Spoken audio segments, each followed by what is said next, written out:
오늘은 오카노 목사님 다락방 교재죠. 야고보서 4장 4절부터 10절까지 말씀을 시비가 세상에 벗되지 말라라는 제목을 가지고 좀 나눠봤으면 좋겠어요. 오늘 시간이 이번 학기 마지막 시간이 될 것 같아요. 우리가 12과까지 배웠는데 나머지 과는 새 학기 때 우리가 좀 다루게 되지 않을까 싶습니다. 그래서 이제 오늘이 이제 끝나면 이제 앞으로도 수요 모임도 없고 다락방도 좀 방학을 하게 될 텐데요. 이번 겨울방학을 통해서 귀한 쉼의 시간이 되었으면 좋겠고요. 또 단순히 쉴 뿐만 아니라 우리가 영적으로 좀 재충전되는 시간이 되었으면 좋겠다라는 생각이 있습니다. 그래서 평소에는 분주해서 조금 하지 못하는 것들이 있잖아요. 뭐 함께 기도를 원에 가서 기도를 한다든가 아니면 내가 봉사를 한다든가 그래서 여러분들이 평소에 하지 못했던 영적인 일들에 대해서 조금 다시 한번 자기를 점검하고 채울 수 있는 시간들이 되었으면 좋겠습니다. 교회적으로는 저희가 12월 달에는 환대 20일을 계속하고 있죠.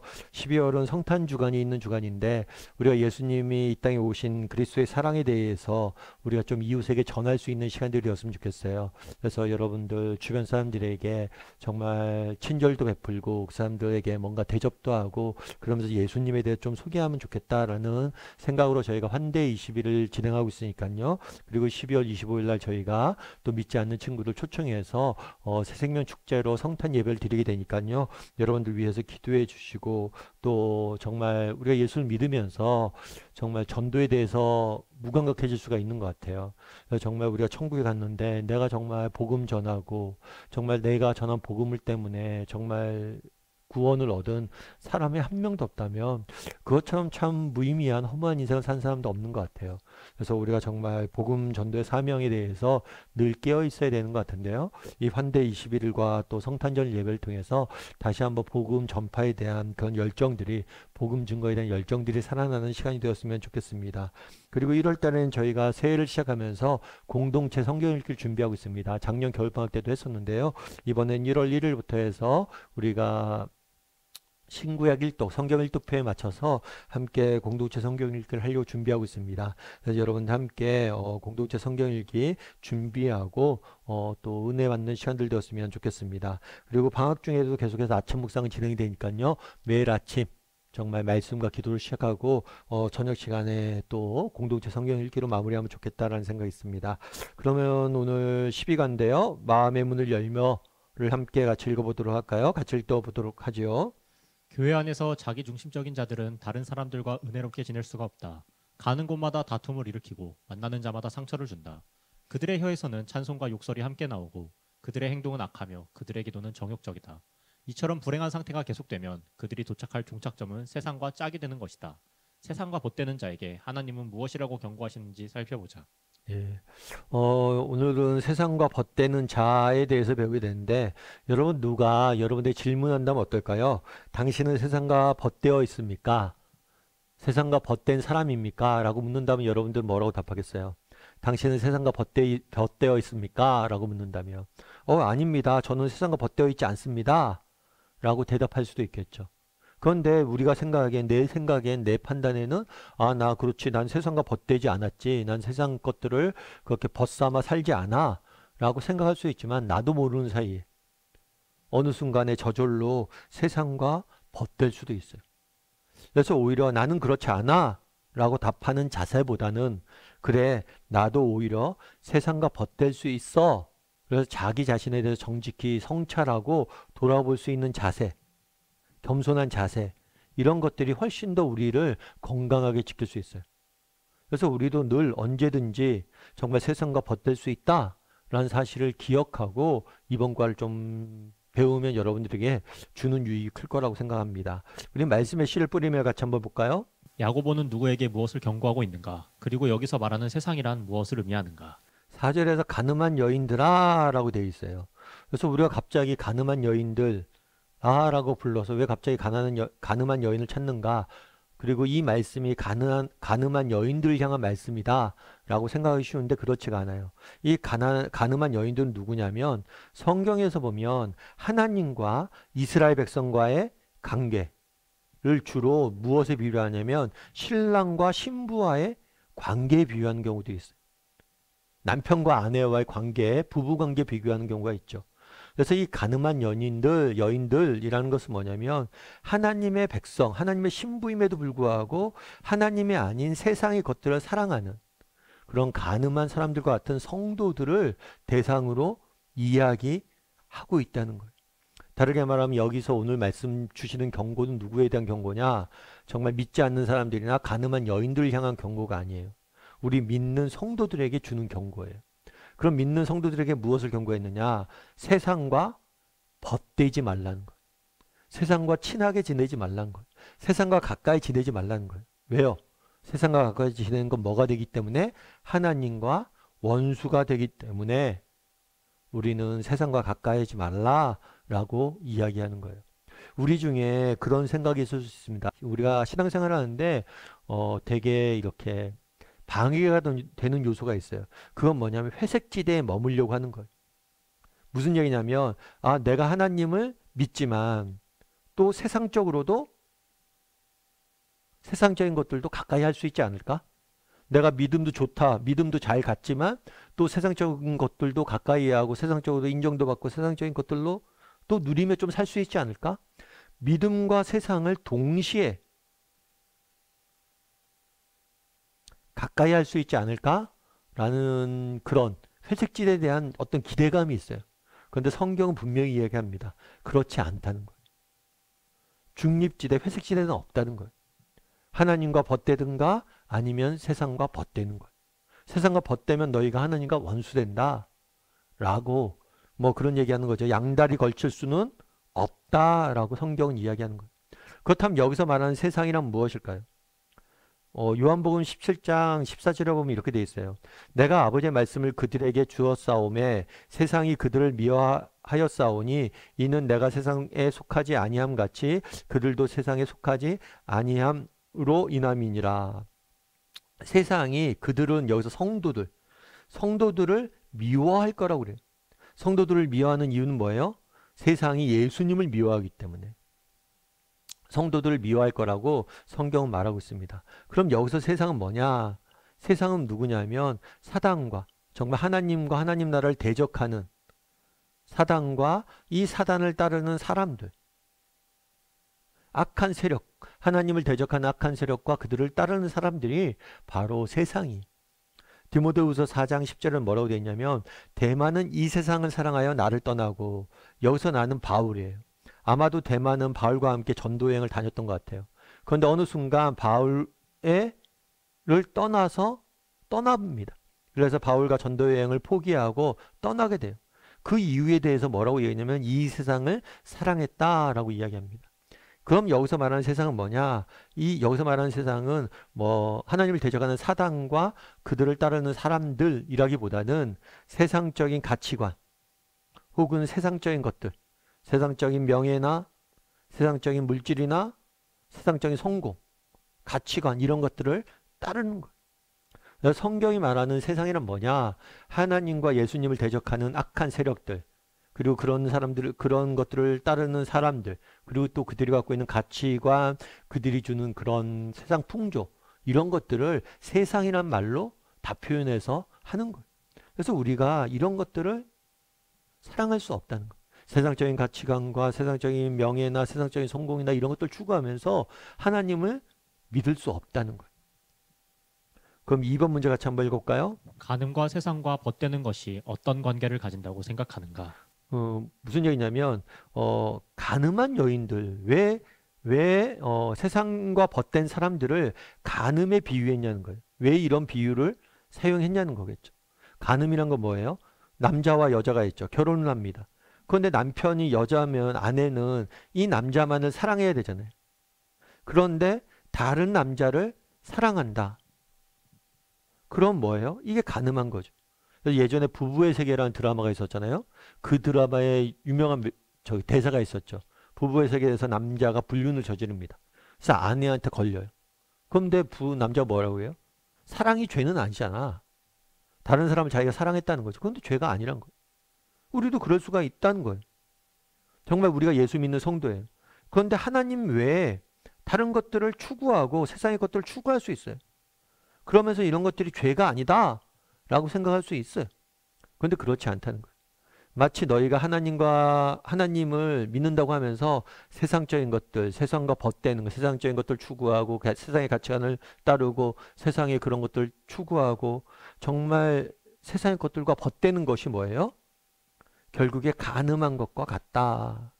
하나님의 백성이면 우리가 하나님만을 사랑해야 되는데 하나님 외에 세상 것들을 동시에 사랑하려는 마음들, 이런 것들이 바로 문제다. 세상과 벗대는 거다. 라는 차원에서 이렇게 비유를 한 거겠죠. 우리 호세아서 5장 3절부터 7절까지 말씀을 같이 한번 읽어볼까요? 에브라임은 내가 알고 이스라엘은 내게 숨기지 못하나니 에브라임아 이제 내가 음행하였고 이스라엘이 더러워졌느니라. 그들의 행위가 그들로 자기 하나님에게 돌아가지 못하게 하나니 이는 음란한 마음이 그 속에 있어 여호와를 알지 못하는 까닭이라. 이스라엘의 교만이 그 얼굴에 드러났나니 그 죄악으로 말미암아 이스라엘과 에브라임이 넘어지고 유다도 그들과 함께 넘어지리라. 그들이 양떼와 소떼를 끌고 여호와를 찾으러 갈지라도 만나지 못할 것은 이미 그들에게서 떠나셨음이라. 그들이 여호와께 징조를 지키지 아니하고 사생아를 낳았으니 그러므로 세 달이 그들과 그 기업을 함께 삼키리로다. 그 당시 이스라엘 백성들에게 뭐라고 했냐면 여호와께 정조를 지키지 않았다라고 이야기하죠. 그러니까 다르게 얘기하면 간음을 했다는 거예요. 하나님과 하나님의 백성 되었는데 하나님의 백성 되었는데 하나님 외에 다른 신들을 너희가 섬겼다는 거예요. 특별히 그 당시에 어떤 신을 섬겼냐면 바알 신을 섬겼어요. 그럼 왜 이스라엘 백성들은 바알 신을 섬겼을까요? 이 배경은 그런 거예요. 이스라엘 백성들이 출애굽을 했잖아요. 그래서 어디를 거쳤냐면 광야를 거쳤어요. 광야를 거쳐서 가나안 땅에 왔어요. 광야에서는 뭘 먹고 살았어요? 만나를 먹고 살았죠. 이제 가나안 땅에 와서 뭘 해야 되냐면 농사를 져야 돼요. 농사를 져야 되는데 이렇게 가나안 사람들 보니까 바알 신에게 제사를 지내는 거예요. 바알 신에게 제사를 지내면 농사가 잘 된대요. 그러니까 이 사람들도 뭘 한 거예요? 아, 그래? 저 신을 섬기고 농사가 잘 돼? 이 농사를 잘 짓기 위해서 뭘 섬기기 시작한 거예요? 바알 신을 섬기는 거예요. 다르게 말하면 그들은 하나님을 버린 게 아니에요. 이스라엘에게 늘 경고한 게 뭐냐면 너희가 어떻게 하나님의 신전 옆에, 하나님의 성전 옆에 이방신을 섬기는 산당을 지을 수 있느냐. 다르게 말하면 그들은 하나님도 섬겼어요. 동시에 뭘 한 거예요? 바알신도 섬긴 거예요. 우리도 그럴 수가 있다는 거예요. 아, 이 땅을 살면서 어떻게 하나님만 믿고 살아. 세상적인 그런 지혜도 있어야 되고 또 세상적인 능력도 있어야 되고 또 세상적인 그런 것들도 법칙도 좀 따르고 그래야지. 하나님만 믿어서 안 돼. 정글엔 정글의 법칙이 있는데 세상 속에 살려면 세상적인 것들도 우리가 섬겨야지. 이럴 수 있다는 거예요. 결국에 그들이 바알신을 섬김으로 인해서 결국에 하나님 뭐라고 한 거예요? 너희가 간음했다는 거예요. 3번 문제 같이 한번 읽어볼까요? 세상과 벗대면 하나님과 원수가 되지 않을 수 없는 이유를 설명하라. 세상과 벗 때문에 하나님과 원수가 되지 않을 수 있는 이유는 무엇일까요? 뭐 때문에 세상과 벗대면 하나님과 원수가 될 수밖에 없어요. 요한일서 2장 15절부터 16절까지 말씀 같이 한번 읽어볼까요? 이 세상이나 세상에 있는 것들을 사랑하지 말라. 누구든지 세상을 사랑하면 아버지의 사랑이 그 안에 있지 아니하니 이는 세상에 있는 모든 것이 육신의 정욕과 안목의 정욕과 이생의 자랑이니 다 아버지께로부터 온 것이 아니요 세상으로부터 온 것이라. 예. 이 세상과 세상에 있는 것들을 뭐 하지 말라고요? 사랑하지 말라고 그래요. 왜요? 그런 것들은 다 뭐에서 온 거예요? 세상에서 온 것이기 때문이. 세상에서 온 것이기 때문에 이런 것들을 사랑하다 보면 뭐가 되는 거예요? 하나님으로부터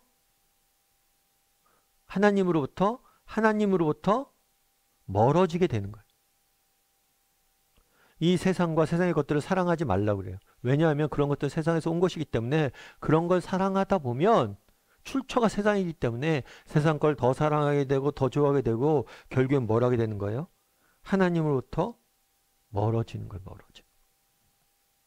여러분들은 어떠세요? 여러분들도 이런 경험들을 해본 적이 있으세요? 우리도 이런 경험들을 해본 적이 있죠. 우리 주변에도 이런 사람들 많잖아요. 자, 이번에 뭐 저희도 한대 21을 이렇게 하고 그래서 저도 이제 예전에 대학 때 만났던 친구들 또 신앙생활 했던 그런 선배 형들 이렇게 만나고 조금 이야기도 하고 그래요. 그런데 한 번은 그런 일이 있었어요. 저희 딸아이가 친구를 이렇게 전도하려고 그랬어요. 전도하려고 그랬는데 그 친구 이름이 뭐냐면 하은이에요. 하은. 그리고 제가 그랬죠. 야, 그 친구 이름이 하은. 야, 걔는 이름이 기독교적이다. 그런데 걔 이름이 왜 하은인데 교회 안 다니냐? 아마 걔네 부모들이 젊었을 때 예수님을 다 믿었던 것 같아요. 그러면서 정말 하은이라는 이름까지 짓고 그렇게 하다가 본인도 교회를 안 다니기 시작한 거예요. 그러니까 아이도 자연스럽게 안 다닌 거죠. 정말 우리 시대 다음 세대들이 뭐 예수님 안 믿는다, 다음 세대가 너무 없다라고 이야기하는데 여러분 다음 세대가 문제가 아니에요. 문제는 뭐냐면 우리 세대가 떠난 거예요. 우리 세대가 떠났고 우리 세대가 다음 세대한테 신앙을 안 가르쳐 준 거예요. 왜 그럼 우리 시대가 다음 세대에 신앙을 안 가르쳐 줬을까요? 다음 세대는 왜 신앙을 안 믿을까요? 우리 세대가 하나님보다 다른 것이 더 앞서 있기 때문입니다. 신앙보다 더 중요한 게 있고 신앙을 최우선에 두지 않아요. 그러니까 우리 아이들도 신앙을 최우선에 두지 않는 거예요. 그래서 저희도 아까 뭐 저희 선배들이나 신앙생활 했던 친구들 만난다고 그러죠. 만나서 얘기하다 보면 그래요.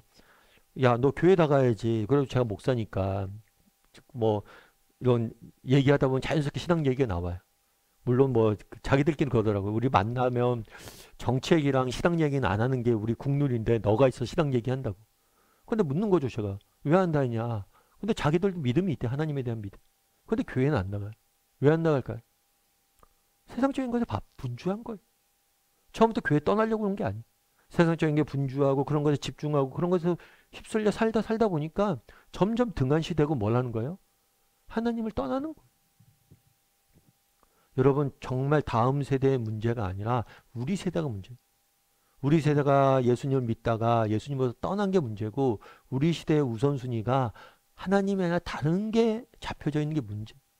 그래서 우리 세대가 먼저 하나님 앞에 돌아오는 게 먼저라는 거예요. 여러분 오늘 세상적인 것을 사랑하지 말라. 그럼 하나님으로부터 원수되고 하나님과 멀어진다라고 이야기하는데 여러분 그렇지 않나요, 진짜? 정말 우리가 세상적인 것에 휘둘려서 그런 것에 집중하고 그런 것들 쫓고 막 살아가다 보면 점점 하나님으로부터 멀어진 걸 종종 느끼잖아요. 우리가 신앙생활 갖고 있고 신앙을 생활한다라고 생각하지. 그래서 한번 돌아보라는 거예요. 4번 문제 같이 한번 읽어볼까요? 4장 1절에서 3절처럼 생활하면 누구든지 세상으로 쉽게 빠져들게 된다. 왜 그런지 말해보라. 그러니까 이게 이제 지난주에 배운 거죠. 지난주에 우리가 뭘 배웠냐면 싸우는 정욕에 대해서 문제를 배웠어요. 너희가 잘못된 욕심, 잘못된 욕망, 세상적인 잘못된 욕심과 욕망에 사로잡히면 어떻게 돼요?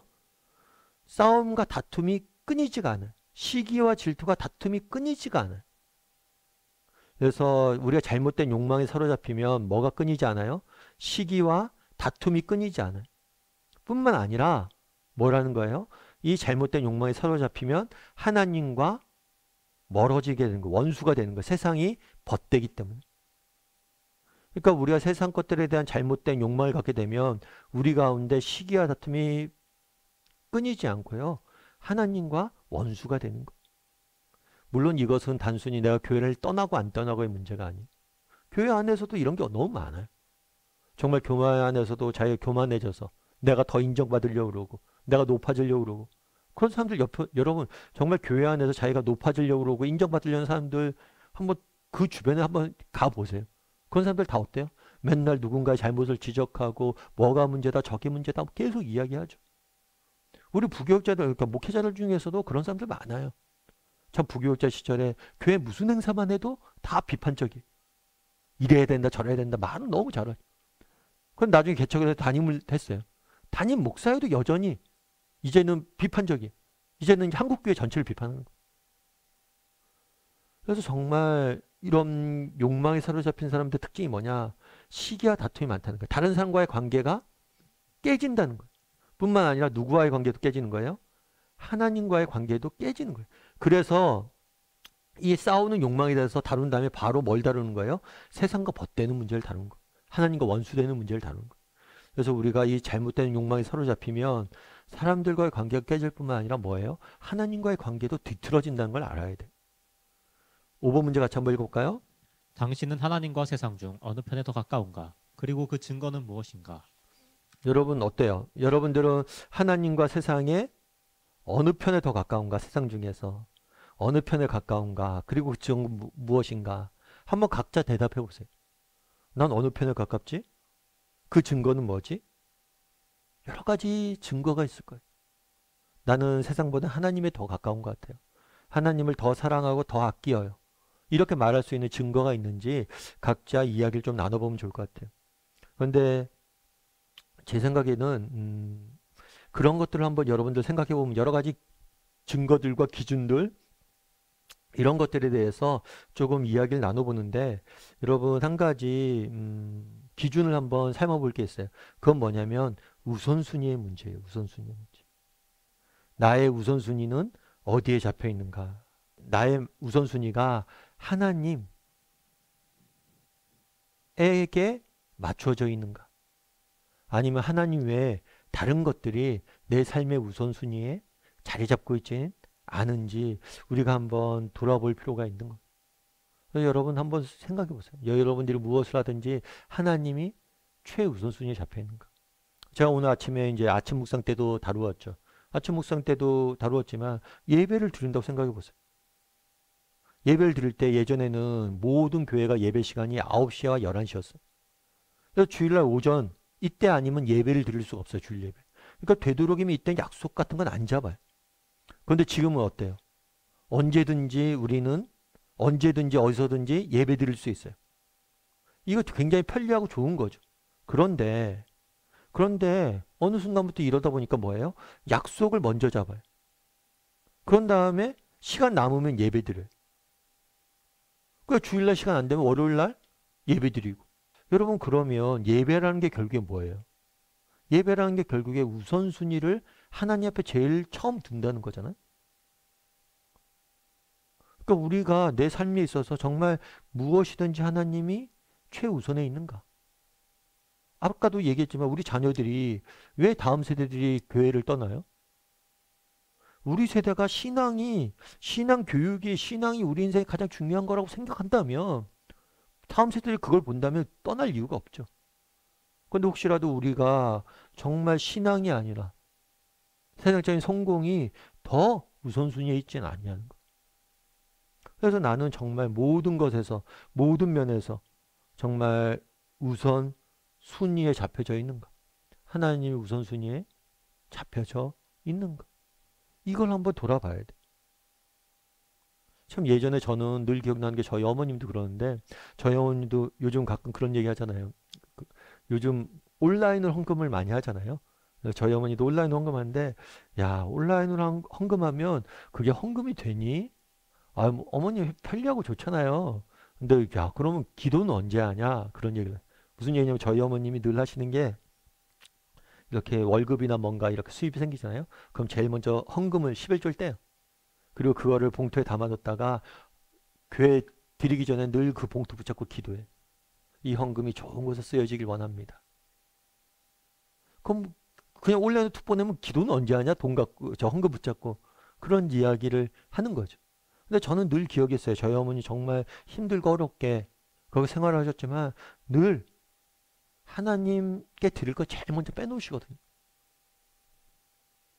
참 그런 모습 보면 나는 어떤가? 그런 어머님에게 신앙을 물려받았는데 나는 그런 자세가 있는가? 나는 어쩌면 하나님 맨 뒤에 있지 않나? 그런 거죠. 그리고 뭘 해도 기도부터 왜 새벽에 기도했겠어요? 눈 뜨자마자 제일 먼저 해야 되는 게 뭐예요? 하나님.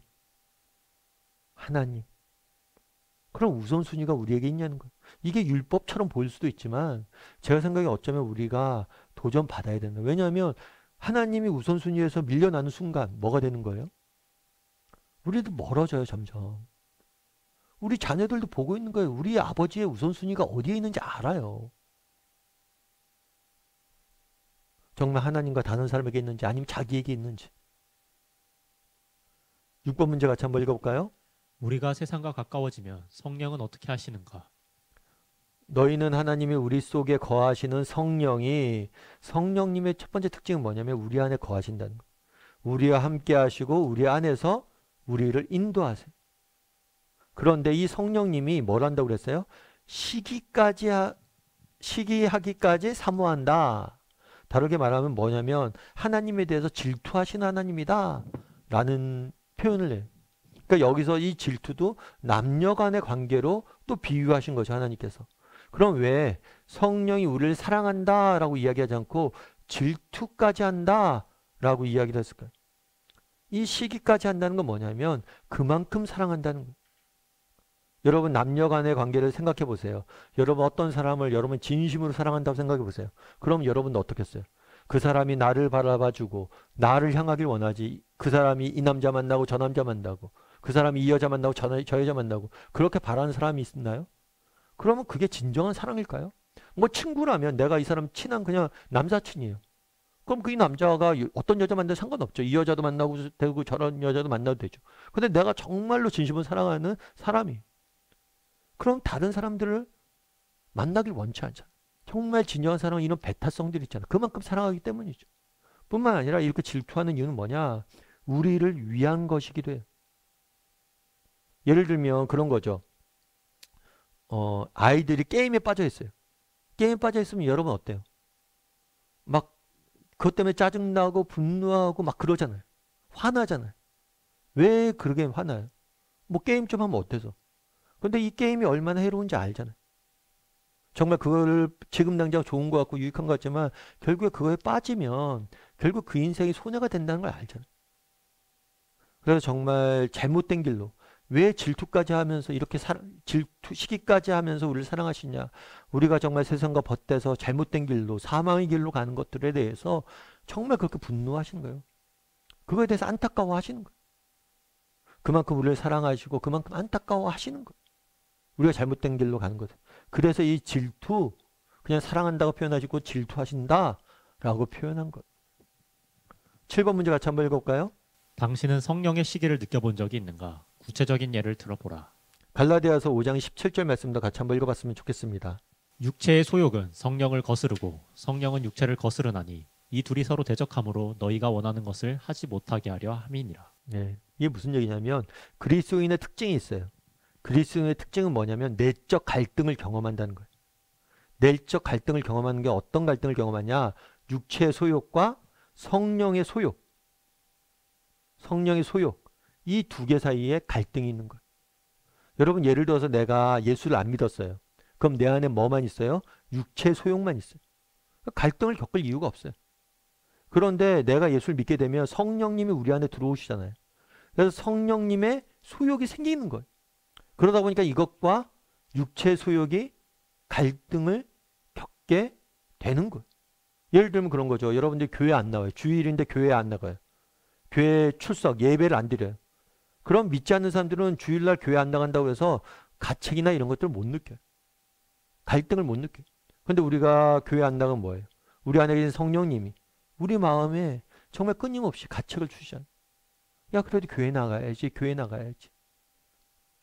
이런 성령님의 그런 이렇게 우리를 하는 그런 것들이 느껴지잖아요. 그리고 또 우리가 또 어떨 경우가 있어요. 정말 세상을 살아가면서 우리 안에 미움이 가득할 때, 야, 우리가 예수 믿는 사람인데 너 이러면 안 되지 않냐? 우리가 말과 행동에 실수했을 때, 야, 정말 너 예수 믿는 사람이 이러면 안 되지 않아? 라고 이렇게 느끼고, 또 언제 느껴요? 정말 세상에 빠져서 정말 세상의 것들을 추구하고 막 살아갈 때 정말 성령님이 우리 안에서 정말 그 탄식하는 게 느껴지죠. 저도 그랬던 것 같아요. 예전에 제가 한참 이제 대학교 때 교회 안 다니고 막 떠나 있었을 때 그때는 정말 몰랐는데 나중에 보니까 정말 그 시간 내내 하나님이 내 안에 탄식하고 계셨어. 야, 너 어떻게 그렇게 사니 지금? 이 젊은 날 왜 그렇게 인생을 낭비하니? 나중에 알겠더라고. 아, 정말 그때 정말 세상에 쏙 빠져서 정신없이 살았는데 그때 내 안에 계신 성령님이 얼마나 탄식했겠구나. 이런 생각들이 들던. 그리고 나중에 돌아와서 느꼈던 건 뭐냐면 정말 그런 와중에도 하나님이 날 붙잡고 있었구나. 정말 그렇게 하나님 떠나서 그렇게 세상에 쏙 빠져 살았는데 그때도 날 붙잡고 내게 돌아오라 돌아오라 돌아오라 말씀하고 계셨구나. 그건 내가 못 들었구나 진짜. 여러분 이런 경험들. 내가 정말 하나님을 떠나서 막 이렇게 살았을 때 그런 경험들. 또 우리 중에는 뭐 그렇게 하나님을 떠난 사람들이 없죠. 그런데 정말 세상 사람들처럼 그렇게 잘못된 교만이나 욕심이나 잘못된 것들에 빠져서 막 살 때 하나님께서 그 간절하게 나를 부르시는 회개를 향해 촉구하시는 그런 느낌들을 받은 적이 있었는지 한번 이야기를 나눠봐야 돼요. 여러분, 앞서 얘기했던 것처럼 이런 것이 있는 게 정상이에요. 없는 게 비정상이에요. 없는 건 둘 중에 하나예요. 완전히 세상 속에 살든가 아니면 완전히 성화돼서 하나님이 부르시든가. 이 땅에 천국에 가지 않는 이상 이런 내적 갈등은 생길 수밖에 없다는 거예요. 우리 8번 문제 같이 한번 읽어볼까요? 앞의 말씀에 비추어 6절에 나오는 교만한 자와 겸손한 자의 의미는 무엇인지 생각해보자. 예. 그리고 당신에게 있는 교만과 겸손에 대해 솔직하게 말해보자. 그러나 더욱 큰 은혜를 주시나니 그러므로 일렀을 때 하나님이 교만한 자를 물리치고 겸손한 자에게 은혜를 주신다. 교만한 자, 겸손한 자. 이 교만과 겸손은 사람을 내가 어떻게 대하느냐, 사람에 대한 태도이기 이전에 누구에 대한 태도예요? 하나님 앞에서의 태도예요. 그래서 교만한 자는 뭐예요? 자신의 힘과 능력을 믿는 거죠. 그래서 하나님 없이 내가 살 수 있다 라는 태도를 갖고 있는 거고, 겸손한 자는 뭐예요? 하나님, 저는 부족합니다. 당신의 도움이 없이는 제가 안 됩니다 라고 하나님 앞에 의지하는 태도가 있는 거죠. 이렇게 하나님 앞에서 겸손한 자는요, 사람 앞에서도 겸손할 수밖에 없어요. 그리고 하나님 앞에서 교만한 자는요, 사람 앞에서 교만할 수밖에 없어요. 여러분, 사람 앞에서 교만한데 정말 하나님 앞에서 겸손하겠습니까? 사람 앞에서 사람들 판단하고 정죄하고 사람들 앞에서 자기가 제일 높아지려고 늘 자기가 제일 똑똑해지려는 자리에 상석에 앉으려는 사람이 하나님에게도 그러겠어요? 하나님 앞에서 뭐 다른 태도겠어요? 똑같지. 그러니까 이게 근본적으로 하나님에 대한 태도를 의미하는 거예요. 그런데 오늘 본문상에서 뭐냐? 이런 거죠. 오늘 본문상에서는 뭐냐면 그런 거잖아요. 성령의 인도하심을 어떻게 하면 우리가 받을 수 있느냐? 이 겸손이 필요하다는 거예요. 그러니까 잘 길들여져 있다는 거예요. 다르게 말하면 하나님의 음성을 잘 들을 수 있어야 된다는 거예요. 성령이 아까 얘기했잖아요. 우리 안에 성령의 소욕이 있고 성령이 우리 안에서 시기하기까지 사랑한다. 그럼 성령의 음성을 잘 들어야 돼요. 그럼 성령의 음성을 듣는 사람은 어떠면 잘 듣느냐? 겸손한 사람이 잘 듣게 돼 있어요. 왜요? 자기 힘으로 안 되니까. 하나님의 도우심이 필요하다고 느끼니까. 그래서 우리가 겸손한 삶의 태도를 갖는 게 굉장히 중요합니다. 그래야지만 뭘 하는 거예요? 하나님의 음성을, 성령의 소욕을, 성령의 시기를 잘 들을 수 있는 거. 그렇죠. 부부관계도 마찬가지죠. 그래서 정말 나이가 들고 이제 결혼 생활을 오래 하게 되면 어떻게 돼요? 부인 말을 잘 듣게 되죠, 남자들. 그게 이제 오랜 경험 통해서 성숙해지는 거예요. 9번 문제 같이 한번 읽어볼까요? 세상을 사랑하지 않으려면 다음에 5가지 명령을 따라야 한다. 왜 그런지 이유를 한 가지씩 말해보라. 세상을 사랑하지 않으려면 하나님께 복종할지어다. 하나님께 복종하다. 이건 무슨 의미예요? 복종이라는 단어는 강제로 무엇을 시키다 이런 의미가 아니에요. 인정한다는 거예요. 인정하고 존중한다는 거예요. 하나님의 하나님 되심을 인정하고 존중해야 돼요. 여러분, 이거 기본이에요. 왜 우리가 이렇게 세상을 사랑하게 되느냐? 하나님의 하나님 되심을 인정하면 어떻게 세상을 사랑하겠어요? 이 세상 모든 만물을 만드신 분이 하나님이시고 또 이 세상 모든 만물을 주관하신 분이 하나님이시고, 그러면 이 사실을 진정으로 믿는다면 뭐 하게 되는 거예요? 하나님만을 따르게 돼 있어요. 결국에 하나님을 인정하지 않기 때문에 우리는 뭘 하는 거예요? 세상을 사랑하는 거예요.